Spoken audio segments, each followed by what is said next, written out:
কি খেয়ে যে এখানে ওঠে আমার বুঝে আসে না। এই ধরনের কথা কারা বলে আমি নাম নিতে চাই না, আপনারা সার্চ দিয়ে দেখবেন। যারা বক্তব্যের মধ্যে নায়ক নায়িকার কথা বলে, সুন্দরী মহিলার দিকে তাকাইলে আল্লাহর নাম নিয়ে তাকান, নাউজুবিল্লাহ বলেন না। মুআজ্জিজ হাজিরিন রহমানি ওয়া রাহমাকুমুল্লাহু তাআলা, আসসালামু আলাইকুম ওয়া রাহমাতুল্লাহি ওয়া বারাকাতুহু। মহান রব্বুল আলামিনের দরবারে লক্ষ লক্ষ কোটি কোটি শুকর এবং সুজুদ পেশ করতেছি জন্য যে মহান রব্বুল আলামিন আমাদেরকে অতি দয়া করে মায়া করে মেহেরবানি করে আজকে মাহে রজবের তৃতীয়তম জুমার নামাজের জন্য আল্লাহর এই ঘর জাহাঙ্গীরিয়া জামে মসজিদে আসার বসার ইবাদত বন্দি করার তৌফিক দান করেছেন। সেই জন্য মহান রবের দরবারে আমরা সকলে উচ্চ আওয়াজে প্রাণ খুলে বলি আলহামদুলিল্লাহ। সাথে সাথে লক্ষ লক্ষ কোটি কোটি দরুদ এবং সালামের হাদিয়া প্রেরণ করছে মানবতার মহান মুক্তির কান্ডারি, শফাতের কান্ডারি, গুনাহগার উম্মতদের কান্ডারি, আকামায়ে তাজদার মদিনা, নূরে মুজাসসাম রাহমাতাল লিল আলামিন, শফিউল মুযনিবিন, গুনাহগার উম্মতদের কান্ডারি নবী মুহাম্মদুর রাসূলুল্লাহ সাল্লাল্লাহু তাআলা আলাইহি ওয়াসাল্লাম রওজা শরীফে সাথে সাথে শুকরিয়া আদায় করতেছি বিশ্বের সমস্ত আলেম কেরামদের। সম্মানিত হাজিরিন, রজব মাস গত জুমায় আলোচনা করেছি, অত্যন্ত গুরুত্বপূর্ণ মাস, অত্যন্ত এই মাসের একটা ফজিলত হচ্ছে এই মাসের মধ্যে এমন একটা রজনী রয়েছে যে রজনীটা হচ্ছে লাইলাতুল মিরাজ। লাইলাতুল এই চাঁদে 26 তারিখ দিবাগত রাত্রিতে হুজুর আকরাম সাল্লাল্লাহু আলাইহি ওয়াসাল্লাম আল্লাহর সান্নিধ্যে আল্লাহর সাথে সাক্ষাৎ করেছেন, দেখা করেছেন এবং আমাদের জন্য নামাজ নিয়ে এসেছেন। সুবহানাল্লাহ বলেন। আজকের খুতবার আলোচ্য বিষয়বস্তু যেটা, সেটা হচ্ছে হুজুর সাল্লাল্লাহু আলাইহি সাল্লামের শাফাআত। হুজুর সাল্লাল্লাহু আলাইহি সাল্লামের কি শাফায়াত। শাফায়াতটা কি আমরা অনেকে জানি না। শাফায়াত মানে সুপারিশ করা। কি করা? উম্মতদের পক্ষ নিয়ে যিনি কথা বলবেন কাল কিয়ামতের ময়দানে তিনি মুহাম্মদুর রাসূলুল্লাহ সাল্লাল্লাহু আলাইহি সাল্লাম। আমাদের পক্ষে কথা বলবেন, আমাদের পক্ষে সুপারিশ করবেন, এটি হচ্ছে শাফায়াত। সুবহানাল্লাহ বলেন না। আল্লাহ সুবহানাহু ওয়া তাআলা পবিত্র কালামুল্লাহ শরীফের মধ্যে ইরশাদ করতেছেন, সূরা বনী ইসরাইল ৭৯ নম্বর আয়াত আল্লাহ ঘোষণা দিচ্ছেন এইভাবে, বিসমিল্লাহির রহমানির রহিম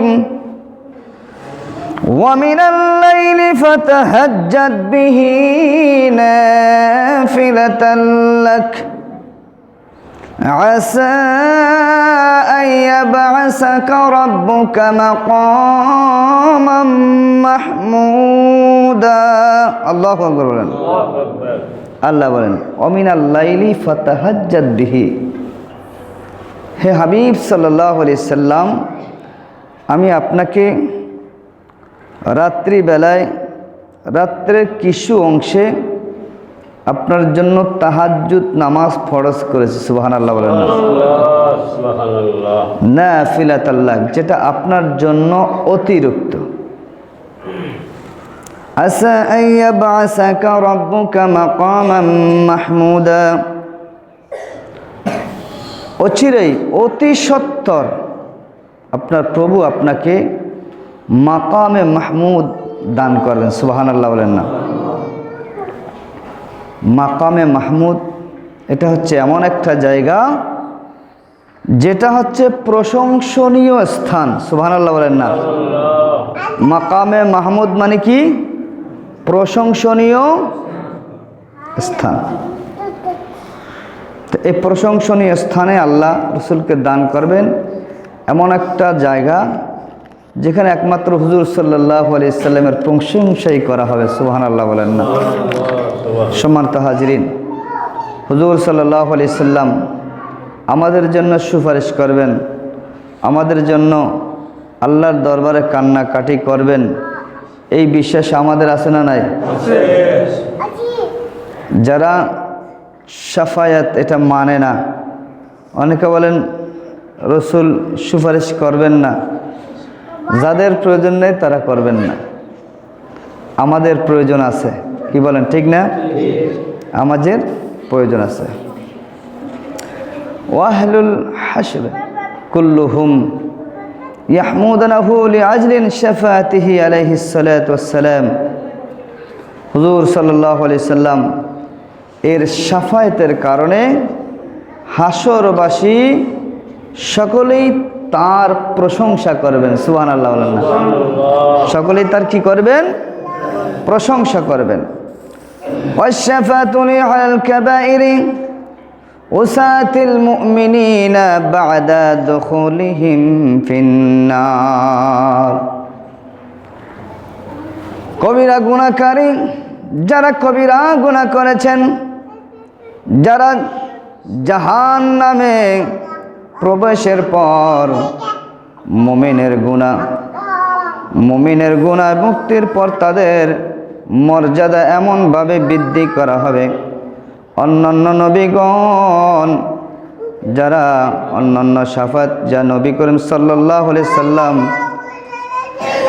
অন্যান্য নবীগণ করবেন, রসুল করবেন, শহীদগণ করবেন, সিদ্দিকিন করবেন, ওলামা একরাম নেককার বান্দারা তারাও শাফায়াত করবেন। এটা সত্য। সুবহানাল্লাহ বলেন না। শুধু আমাদের নবী নয়, অন্য অন্য ব্যক্তিরাও কি করবেন? শাফায়াত করবেন, সুপারিশ করবেন। বিশেষ করে শহীদগণকে যখন জান্নাতে যাওয়ার জন্য বলবে আমার পরিবার ছাড়া আমি জান্নাতে যাব না। সুবহানাল্লাহ বলেন না। এইভাবে কোরআন হাফেজগণ জান্নাতে যাওয়ার জন্য তাদেরকে ডাক দিবেন, বলবে পরিবার ছাড়া যাব। সুবহানাল্লাহ। তো এইভাবে তারা বলবেন আমরা আমাদের পরিবারকে নিয়ে জান্নাতে যেতে চাই। আল্লাহ বলবেন ঠিক আছে, যাও, তুমি অমুক অমুককে জান্নাতে নিয়ে যাও। সুবহানাল্লাহ বলেন না।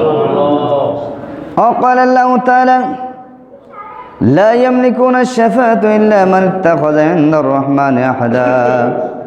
আল্লাহ তাআলা বলেন দয়াবান আল্লাহ তাআলার নিকট যাদের অঙ্গীকার রয়েছে, ওয়াদা রয়েছে, একমাত্র তারাই সুপারিশ করতে পারবেন। সুবহানাল্লাহ। وقال النبي صلى الله عليه وسلم إن الشمس تدنو يوم القيامة حتى يبلغ المعرق نصف الأذن فبينما نمهم كذلك استغاثوا بآدم ثم بموسى ثم بمحمد فيشفعوا ليقضى بين الخلق فيمشي حتى يأخذ بخلقة الباب فيومئذ يبعث الله مقاما محمودا يحمده أولو الجميل كلهم। আল্লাহর হাবিব সাল্লাল্লাহু আলাইহি ওয়াসাল্লাম ইরশাদ করতেছেন কিয়ামতের ময়দানে এমন একটা পরিস্থিতি সৃষ্টি হবে, সূর্য মানুষের মাথার উপরে থাকবে, মাথার নিকটে থাকার কারণে তাদের এমন একটা পরিস্থিতি হবে, যেই পরিস্থিতি হচ্ছে মানুষের ঘাম সূর্যের তাপে ঘামতে থাকবে, ঘামতে এমন পর্যায়ে চলে যাবে যার যার পাপ অনুযায়ী কারো হাঁটু পরিমাণ, কারো কোমর পরিমাণ, কারো গলা পরিমাণ পানি হয়ে যাবে। কারো পাপের কারণে পানি বেশি হবে, হাবুডুবু খাবে, সাঁতরাতে থাকবে, কাতরাতে থাকবে। ওই মুহূর্তে হাসরবাসী যারা সকলে একত্রিত হয় বাবা আদম আলাইহিস সালামের নিকট যাবে। কার কাছে? আদম আলাইহিস সালামের কাছে যাবে।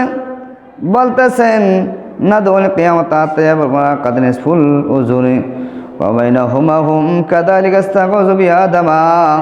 তারা আদম আলাইহিস সালামকে যাবে, তার কাছে যাবে। সুম্মা বি মূসা ওয়া সুম্মা বি মুহাম্মাদিন।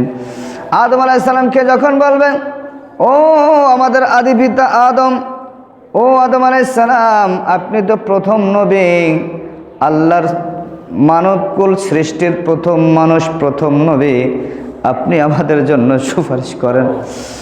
আদম আলাইহিস সালাম বলবেন লাস্তালাহা, আমি এর জন্য উপযুক্ত নই, আমি আমার নিজের জন্য চিন্তিত।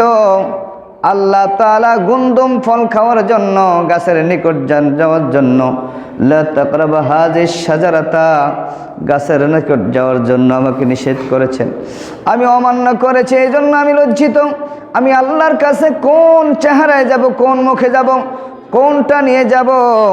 লাস্তালাহা, আমি এর জন্য উপযুক্ত নই। সুম্মা বি মূসা, তখন তারা মূসা আলাইহিস সালামের কাছে যাবেন। মূসা আলাইহিস সালাম একই কথা বলবে, লাস্তালাহা, আমি এর জন্য উপযুক্ত নই, তোমরা অন্য কারো কাছে যাও। তারা ঈসা আলাইহিস সালামের কাছে যাবে।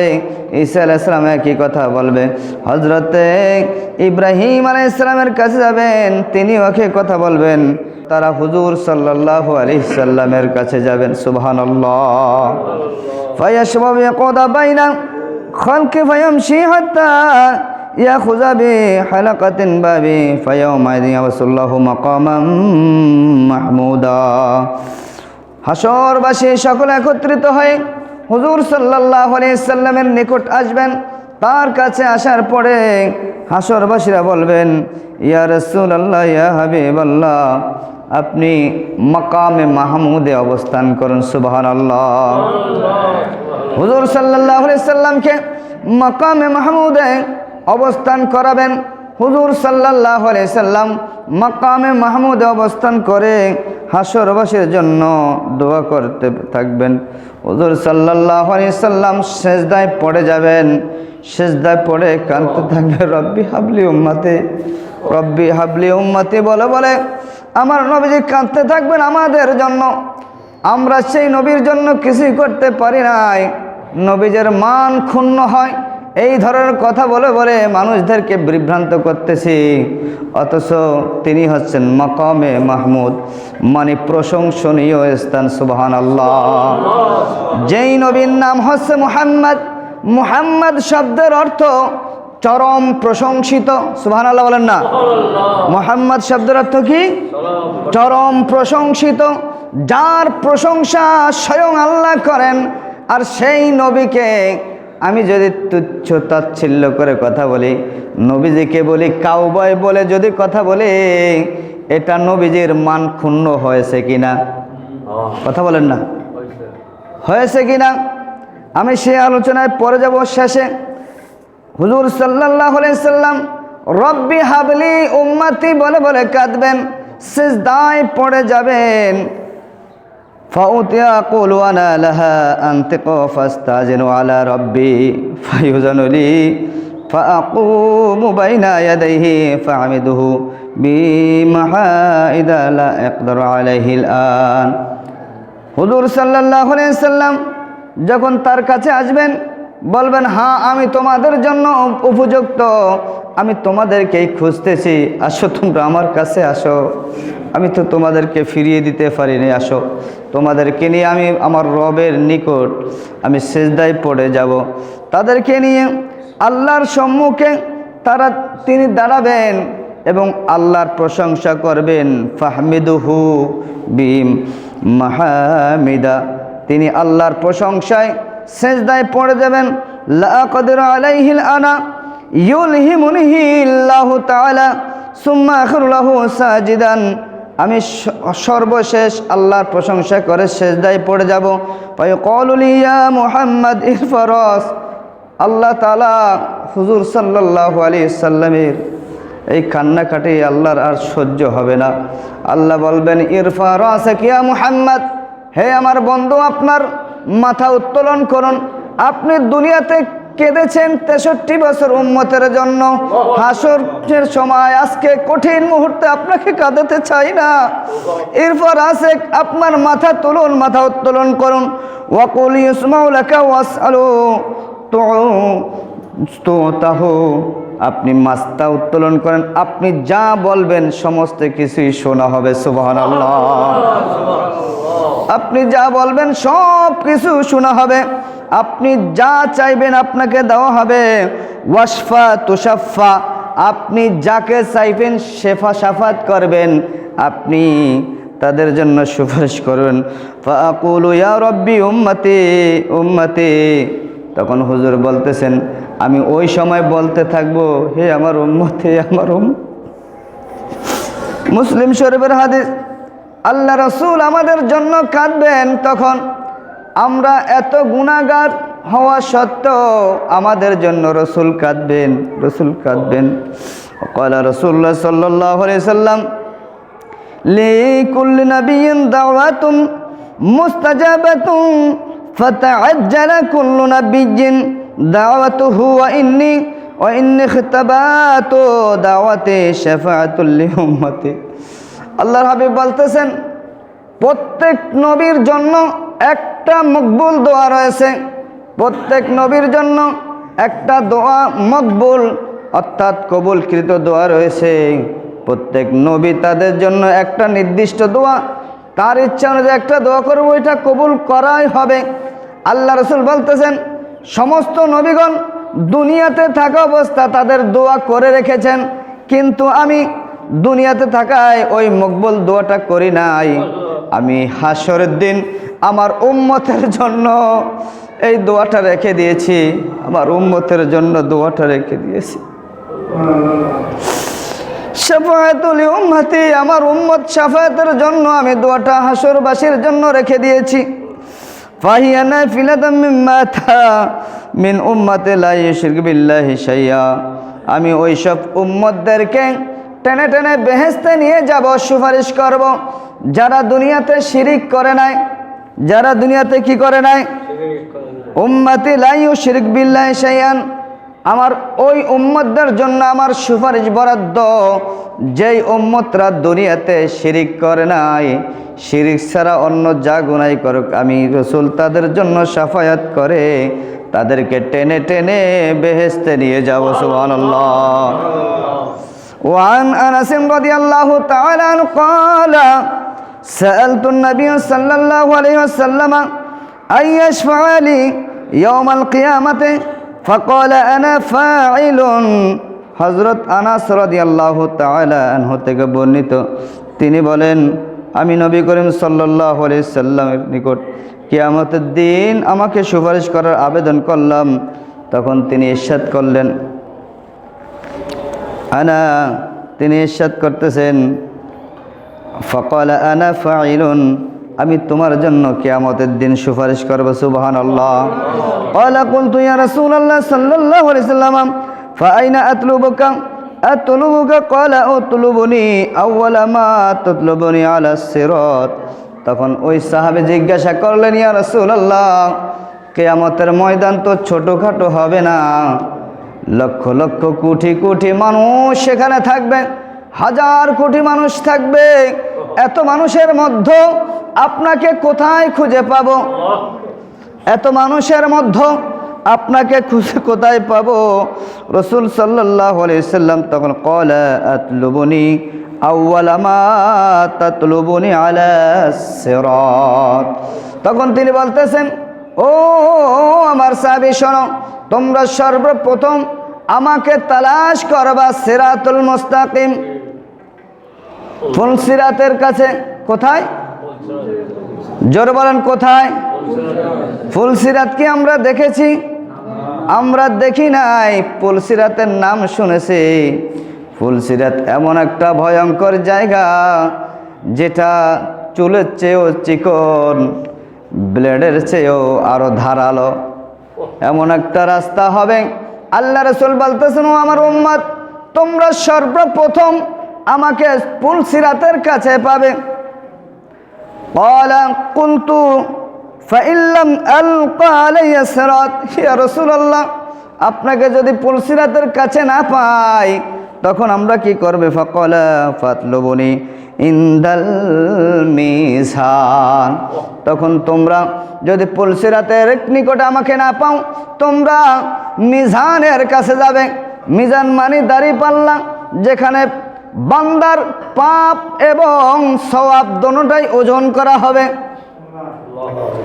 কি করা হবে? ওজন করা হবে। আপনার আমল যদি বেশি হয়, আপনার আমল বেশি হইলে আপনার ওই মিজানের পাল্লাটা ভারী হবে। আমল যদি বদ হয়, নেক হইলে নেকেরটা ভারী হবে, বদ হইলে বদেরটা ভারী হবে। এইভাবে মিজানে আল্লাহ রসুল আমাদের জন্য কি সুপারিশ করবে দেখেন। আল্লাহর হাবিব বলতেছেন, তখন উম্মতেরা যখন মিজানে যাবে, এক এক উম্মতের পাহাড় সম পরিমাণ গুনার বোঝা যখন দিয়ে দিবে, একটা কাগজ আল্লাহ রসুল মিজানের পাল্লায় তুলে দিবেন। সুবহানাল্লাহ। ওই বান্দা বলবেন, ইয়া রাসূলুল্লাহ আমি তো এতগুলো সওয়াবের কাজ করি নাই। আল্লাহ রসুল বলবেন, ও আমার উম্মত, দুনিয়াতে থাকা অবস্থায় তুমি যত দরুদ পড়েছ সমস্ত দরুদ আমি নবীর কাছে জমা আছে। সুবহানাল্লাহ। ওই দরুদ শরীফের ওই পাল্লায় যখন দরুদ শরীফের অ্যাকাউন্ট দেওয়া হবে, কাগজটা দেওয়া হবে, সমস্ত পাপের চেয়ে দরুদ শরীফের ওজনটা ভারী হয়ে যাবে। আল্লাহু আকবার বলেন না। দরুদ শরীফের কাগজের ওজনটা বেশি হয়ে যাবে। এই জন্য ভাইরা আমার, বন্ধুরা আমার, বেশি বেশি করে নবীর প্রতি দরুদ পড়ুন।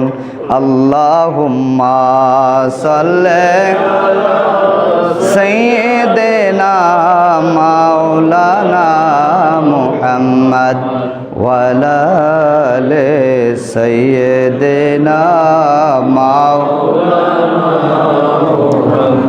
দরুদ এমন একটা ইবাদত, যে ইবাদতটা হচ্ছে কবুল। যে ইবাদত কি? জোরে বলেন না কি? আপনি নামাজ পড়েছেন, আপনি গ্যারান্টি দিতে পারবেন না নামাজ কবুল হয়েছে কি হয় নাই। আপনি হজ করেছেন, গ্যারান্টি দিতে পারবেন না হজ হয়েছে কবুল হয়েছে কি হয় নাই। যাকাত দিয়েছেন, গ্যারান্টি দিতে পারবেন না যাকাত দেওয়া হয়েছে কি হয় নাই। আপনি রোজা রেখেছেন, রোজা আল্লাহর দরবারে কবুল হয়েছে কি হয় না আপনার গ্যারান্টি নাই। কিন্তু দরুদ শরীফ এমন একটা ইবাদত, যেই দরুদ আল্লাহর দরবারে অবশ্যই অবশ্যই কবুল হয়। সুবহানাল্লাহ। দরুদ এমন একটা ইবাদত যেটা অবশ্যই কবুল হয়।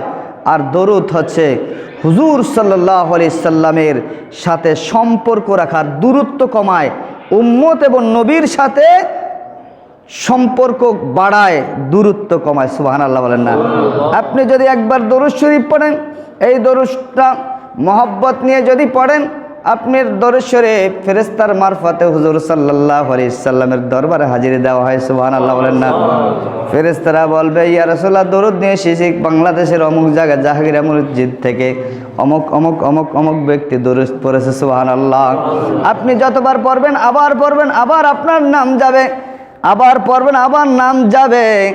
যতবার আপনি দরুদ শরীফ পড়বেন ততবার আপনার নাম রাসূলের দরবারে যেতে থাকবে। সুবহানাল্লাহ। ক্বালা কুনতু ফাইন লাম আলকা ইনদাল মিজান, হে রাসূল মিজানে যদি না পাই, মিজানে যদি আপনাকে না পাই তখন কোথায় যাব? ক্বালা ফাতলুবিনি, আমাকে তালাশ করবা ইনদাল হাউজ। সুবহানাল্লাহ বলেন না। ইনদাল হাউজ, হাউজে কাউসার। হাউজে কাউসার নামক যে হাউজ রয়েছে, এটা এমন একটা সুমিষ্টি পানীয়, এমন একটা জিনিস যেটা দুধের চেয়েও সাদা, মধুর চেয়েও মিষ্টি। সুবহানাল্লাহ। বরফের চেয়েও ঠান্ডা হবে। আল্লাহ রাসূল বলতেছেন, যেই ব্যক্তি একবার হাউজে কাউসারের একবার শরবত পান করবে, ওই ব্যক্তি আর কোনো সময় তৃষ্ণার্ত হবে না। সুবহানাল্লাহ। ফাইন উখতিয়া হাদিহি সালাসাতাল মাওয়াতিন, আল্লাহর হাবিব বলতেছেন এই তিনটি জায়গার যে কোনো এক জায়গায় আমাকে পাবে। এই তিন জায়গার যে কোনো একজন যে কোনো একটা জায়গায় আমাকে পাবে। ওয়ান আনাসিন ক্বালা রাসূলুল্লাহ সাল্লাল্লাহু আলাইহি সাল্লাম শাফাআতি লিআহলিল কাবাইরা মিন উম্মতি। হুজুর সাল্লাল্লাহু আলাইহি সাল্লাম ইরশাদ করতেছেন আমার উম্মতের কবিরা গুনাহগার বিশেষভাবে আমার শাফায়াত লাভ করবে। রাওয়াহু তিরমিজি শরীফের হাদিস। ওয়া ক্বালা রাসূলুল্লাহ সাল্লাল্লাহু আলাইহি ওয়াসাল্লাম আদানি রাব্বি আন ইয়াদখিলাল জান্নাতা মিন উম্মতি ৭০,০০০ লা হিসাব আলাইহিম ওয়া লা আযাবা মা কুল্লি আলফ ৭০,০০০ ওয়া সালাসু হাসায়াত মিন হাসায়াত রাব্বি। আল্লাহর হাবিব বলতেছেন আমার উম্মতের মধ্যে ৭০,০০০ ব্যক্তি বিনা হিসেবে জান্নাতে যাবে। সুবহানাল্লাহ। আরো জোরে বলেন না সুবহানাল্লাহ। ৭০,০০০ ব্যক্তি, তারা আবার প্রত্যেকজনের ৭০,০০০ করে, প্রতিজনে ৭০,০০০ করে নিয়ে যাবে। সুবহানাল্লাহ বলেন না। তাহলে দেখেন আল্লাহ রসুল আমাদের জন্য কত স্যাক্রিফাইস করেছেন, আর সেই নবীকে আমরা সম্মান দিতে জানি না। আমার নবীকে আল্লাহ দিয়েছেন আইয়াবআসাকা রাব্বুকা মাকামান মাহমুদা, আমি আপনাকে প্রশংসনীয় স্থানে দিয়েছি। এখন আসেন, আমাদের অনেক ভাইরা এই ইদানিংকালে একটা কথা কাউবয়, কি বলেছেন? কাউবয় মানে কি? গরু চরান্যওয়ালা। কাউবয় মানে কি? রাখাল। এখন এই রাখাল ব্যাপারে হুজুর সাল্লাল্লাহু আলাইহি সাল্লামের যে রাখাল বলতে নিষেধ করেছেন আল্লাহ কোরআনে, সূরা বাকারা 104 নম্বর আয়াত আল্লাহ বলতেছেন ইয়া আইয়ুহাল্লাযিনা আমানু লা তাকুলু রাইনা ওয়া কুলু উনজুরনা ওয়াসমাউ ওয়ালিল কাফিরিনা আযাবুন আলীম। হে ঈমানদারগণ, হে ঈমানদারগণ, লা তাকুলু রাইনা, তোমরা রসুলকে রাইনা, রাইনার অনেক অর্থ আছে। রাইন এই শব্দের একটা অর্থ হচ্ছে রাখাল, আরেকটা শব্দের অর্থ হচ্ছে আমাদের দিকে তাকান, আমাদের দিকে তাকান। মক্কার মুনাফিক যারা ছিল তাদের অন্তরে যে রসুলকে রাখাল বলে সম্বোধন করত, যে আমাদের দিকে তাকান, এই শব্দ ব্যবহার করলে ওরা রাইনা বলতো। এই জন্য আল্লাহ সাথে সাথে আয়াত নাজিল করে দিয়ে এইটাই বুঝিয়ে দিয়েছেন রসুল সাল্লাল্লাহু আলাইহি সাল্লামের ব্যাপারে কোনো কটূক্তিমূলক কথা উক্তি করা যাবে না। এটা কে বলেছেন? আল্লাহ বলেছেন লা তাকুলু রাইনা। আপনি কোরআন শরীফ খুলে দেখেন সূরা বাকারার, তাহলে কি বলতে হবে? তাও আল্লাহ শিখিয়ে দিয়েছেন অকুলু উনজুরনা, বলেন আমাদের দিকে নেক দৃষ্টিপাত করেন। সুবহানাল্লাহ বলেন না। কত আদব দেখিয়েছেন, কত। আরেক জায়গায় বলতেছেন লা তারফাউ আসওয়াতাকুম ফাওকা সাওতিন নবী, খবরদার খবরদার তোমরা নবীর আওয়াজের চেয়ে উচ্চ আওয়াজ করিও না। আরেক আয়াতে বলতেছেন লা তুকদ্দিমু বাইনা ইয়াদাই রাসূলিহি ওয়াত্তাকুল্লাহ, তোমরা আল্লাহ এবং আল্লাহর রসুলের আগ বাড়িও না। সুবহানাল্লাহ বলেন না। ওয়াত্তাকুল্লাহ, আল্লাহকে ভয় করো, আল্লাহকে ভয় করো।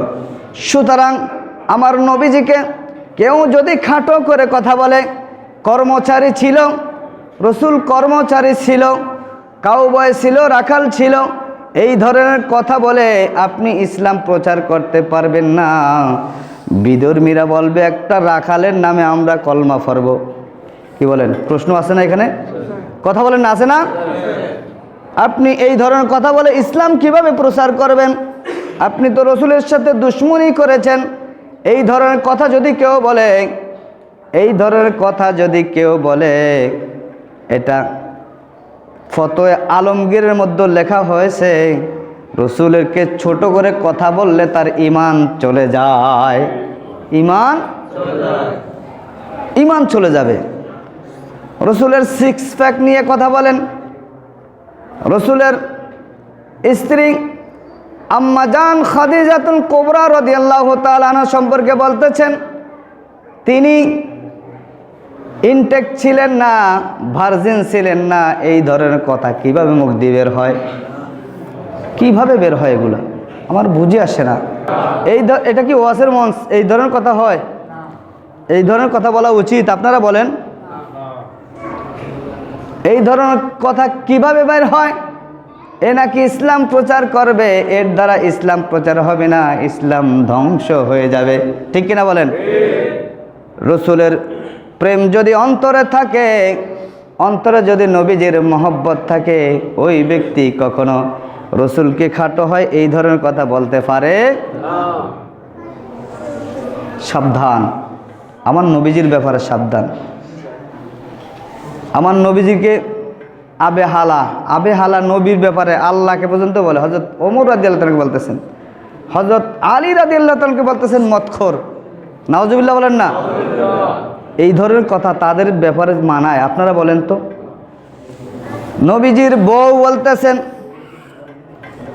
বউ এটা সৌন্দর্য লাগে? স্ত্রী বা নবীজির বিবি বললে সুন্দর লাগে না? তো আপনি কি ধরনের কথা বলতেছেন? যেখানে আল্লাহ বলতেছেন নবীজিকে খাটো করে কথা বলা যাবে না, লা তাকুলু রাইনা, আপনি এই ধরনের কথা কেন বলতেছেন? জাতিকে কি বুঝাতে চেয়েছেন? কি বুঝাতে চেয়েছেন জাতিকে? আপনি ইসলাম কেমনে প্রচার করবেন? আপনার এই কথার দ্বারা একজন বিধর্মী কি ইসলামের পথে আসবে? আমাকে বলেন তো। এরা উত্তর কি দিবে? দূর, রাখাল যে নবী, তোমাদের নবী তো রাখাল, এর উপর আবার কিসের ঈমান? নাউজুবিল্লাহ বলেন না? একটা প্রশ্ন আছে না এরকম? আপনি প্রচার করতে গেলে, ইসলামের দাওয়াত দিলেন, আপনাকে প্রশ্ন করবো রাখালের উপর আবার কিসের ঈমান আনবো? নাউজুবিল্লাহ বলেন না? এই জন্য আল্লাহ কোরআনে বলতেছেন, অমিনান নাসি মাইয়াকুলু আমান্না বিল্লাহি, কিছু কিছু মানুষ আছে যারা বলে আমরা ঈমান এনেছি, ওহুম বিমুমিনিন, আল্লাহ বলতেছেন তারা মুমিন নয়। তারা কি নয়? যদিও তারা বলে আমরা ঈমান এনেছি, কিন্তু তারা মুমিন নয়। এই আয়াত দ্বারা বোঝা যাচ্ছে তাদের ঈমান চলে যাবে। রাসূল সাল্লাল্লাহু আলাইহি সাল্লামের ব্যাপারে এই যে কথাগুলো বললে, এই পর্যন্ত সে ক্ষমাও চায় নাই। ক্ষমা চেয়েছে? তওবা করতে হবে। তওবা ছাড়া ওই ব্যক্তি ক্ষমার যোগ্য নয়। সুতরাং মানুষ বেশি দেখলে সেখানে লাফায়ে পড়েন না। ইমাম হোসাইন রাদিয়াল্লাহু তাআলা আনহুর মাত্র ৭২ জনের বিরুদ্ধে ২২,০০০ সৈন্য ছিল। এখন বলেন, ২২,০০০ সৈন্য কি হকের পথে ছিল না ৭২ জন? কথা বলেন না। হকের পথে কারা ছিল? ৭২ জন। মানুষ বেশি মানে সে তারা জান্নাতি তা নয়। হকের পথে আপনি হক কথা বলে যদি কতলন হয়, আপনি নিশ্চিত জান্নাতে। সুবহানাল্লাহ। আল্লাহ পাক রব্বুল আলামিন আমাদেরকে বুঝার তৌফিক দান করুক। আমিন বলেন। এই ধরনের কথা, এই ধরনের ওয়াজ থেকে আপনি কি শিক্ষা নেবেন? এখানে কোনো শিক্ষণীয় বিষয় আছে? অন্য কোনো বিষয় নেই, সেটা করতে পারেন না। নামাজ নিয়ে ওয়াজ করেন, রোজা নিয়ে করেন, পিতা মাতার হক নিয়ে ওয়াজ করেন, এটা বলার কোনো দরকার আছে? এটা কোনো বলার কথা বলেন না। আল্লাহ পাক রব্বুল আলামিন বুঝার তৌফিক দান করুক। আমিন বলেন।